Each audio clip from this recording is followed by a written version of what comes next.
අද නියම රයිස් එකක් හදන විදිය කියලා දෙන්න යන්න මචල්ලට. බලන්න වීඩියෝ එක ඉවරන එක. කැරට් එක මෙහෙම කපලා ගන්න ලස්සනට හොදලා. උතරින් මචං PM අයින් කරගන්න මේ කැරට් ගන්න එක කැල්ලා කියනවා. මාරගේස් එකක් ගන්නත් ඕනි. මචං එහෙම කපාගෙන මේ විදිහට කපා ගන්න.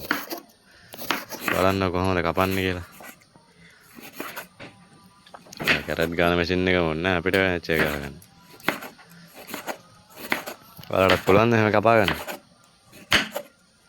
කටට හැපෙන විදිහට ලස්සනට කපා ගන්න ඕනේ මචං.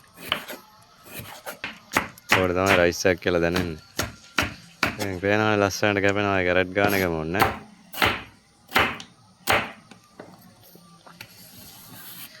මේ විදිහට කපා ගත්තා මචං කැරට් එක නා. දැන් ලීස්ට් එකත් මචං මෙහෙම කපා ගන්න ටිකක් දිගට. නැත්තම් ලීස් කෑලි හොයන්න නැහැ රයිස් එක. ඔය ගන්නට කපා ගන්න ඕනේ. දැන් ගෙදර අයත් ආයේ කොයි ලීස් කියලා රයිස් එකට. ඊට පස්සේ මචං සුදුරුණුත් පොඩ්ඩක් පොඩියට කපා ගන්න නැත්තම් රයිස් එක ගත්තේ ලොකුවට සුදුරුණු තිබ්බත් ඒක අවුල්නේ. සුදුරුණු කෑලි හැපෙන්නේ. පොඩ්ඩක් චූඩියට කපා ගන්න. ඔන්න මචං අපේ කැරට් එකයි ලීස්ට් එක සුදුරුණු කරපිංච හැම හොදලා කරලා කපා ගත්තා මචං පොඩියට. දැන් අනිත් වැඩේ මචං තියෙන්නේ තෙල් ජාච්චිය ලිපේ තියාගත්තා. වතුර ටික යනකම් රත් කරගන්න පොඩ්ඩක්. ඊට පස්සේ තෙල් ටික දාගන්න.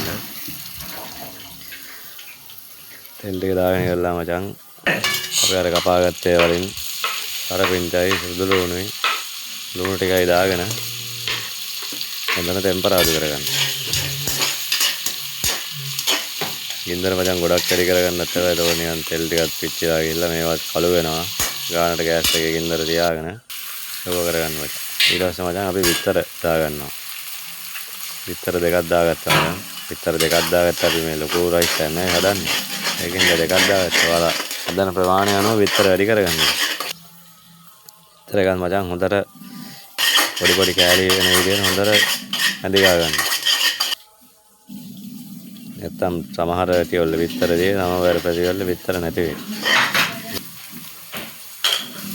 ඊට පස්සේ මචං ලුණු කුඩු ටික දාගත්තා. ලුණු ටික අනිවාර්යෙන් දාගන්න. බත් එකට දැම්මටත් නැතත් කොහොමද දාගන්න අනිවාර්යෙන්.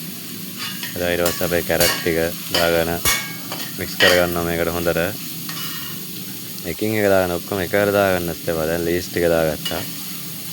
ලීස් ටික මචං හොඳට කලවම් කරගෙන මේක මචං හොඳට ටිකක් තම්බ ගන්න ඕනේ. භාගයට ගන්නත් එපා. එතකොටත් අවුල්නේ. සාමාන්‍ය විදිහට කැරට් තමයි ඉතින් ටිකක් තම්බ ගන්න ඕනේ.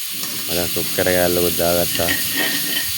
පොඩි රසයකුත් එන්න එපා. නිකම්ම හදාගෙන වැඩකුත් නැහැ නේද?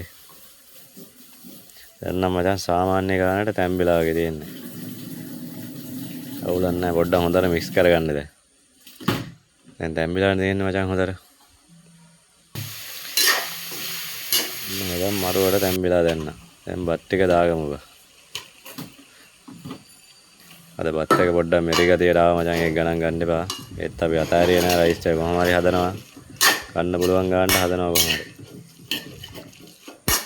හොඳට මික්ස් කරගන්න මචං. බත් ටික ටික දාලා මික්ස් කරගන්න. ඔක්කොම එකවර දාගන්නත් එපා.